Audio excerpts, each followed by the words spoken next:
Hi there, Sanbonani Molweni. Welcome to Fix Channel. If you're here, please subscribe before the end of the video. If returning, thank you for love and support. I appreciate you.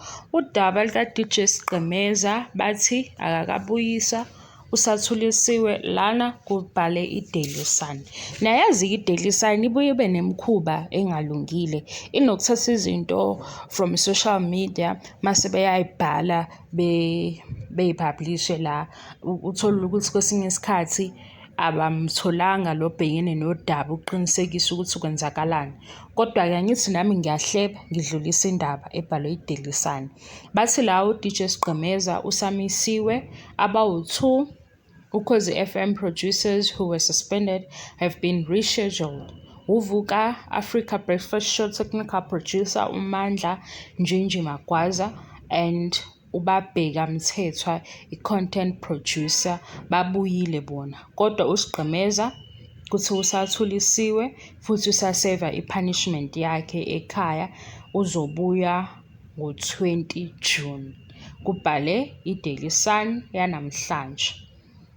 Into ebengizwile-ke engibone ku-social media nayo bathi uSgqemeza umiselwe ukuthi udlala umculo ongekho kwi-list.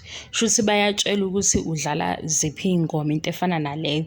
Amahlebezi-ke lawo ningathi kusho mina. Amahlebezi athi shuthi uyanikezwa music okufanele udlale, uma-ke sewuphuma sewukhethwa kwakho kuba nenkinga ekhona. Ngiyazi ukuthi indaba yomusic inebhizinisi lakhona lihamba ngenye indlela. Ngithanda ukuchaza lokho ngoba ngithanda ukuyifaka enkingeni.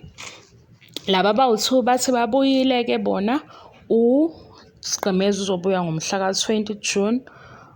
Sithembe ukuthi nalento ebhalwe la iDaily Sun iyiqiniso. Lana-ke kuyavela ukuthi baxwayisile ukuthi bengaphuli imithetho le esuke ibekelwe bona. Iphelela lapho. uMandla noBabheka were rescheduled from 25. Usipho Mbatha will be back on air 20 June. The SABC does not discuss employer and employee matters in the public domain. Kusho bani-ke lana? Wabathi she said bekuba manager isource engacacile. Mina ngazi ukuthi iDaily Sun iwathandelana amanga.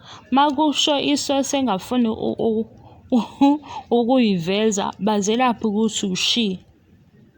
Asivale lapho-ke, nami ngisahamba ngalawo amanga-ke. Kuthiwa isource le inside Ukhozi FM told the Daily Sun that the station was tough on DJ Sgqemeza because he had been working for the station for many years. And yena bekulindelekile ukuthi alandele imithetho. Engikutholile ilokho ukuthi ubedlala umusic ngokuthanda kwakhe, engadlali ngendlela le isiteshi ebeke ngaso. Lokhu kuvela kuphi? Ku-social media. Ukuthi-ke sikuqinisekise sizokwenza lokho mase kuvelile i-information entsha. Ngicela uyibambe lapho-ke, ungabuyi sokuthi yeyi ntombazane wena uyawahubhuza amanga. Silandela oDaily Sun, silandela ilanga, silandela isolezwe, silandela i-social media. Makuthiwe nje nawe ushuni wamanga, nasi siyajoyina ushuni wamanga. Mase kubuya futhi kuthiwe nali iqiniso, nasi siyabuya futhi sizosho ukuthi hayi nali iqiniso. Yabo umdlalo kodlalwa khona la. Thank you so much for your love and support. I love you and appreciate you. Ngiyabonga kakhulu bodadewethu no Bhuti. Thank you. Bye bye.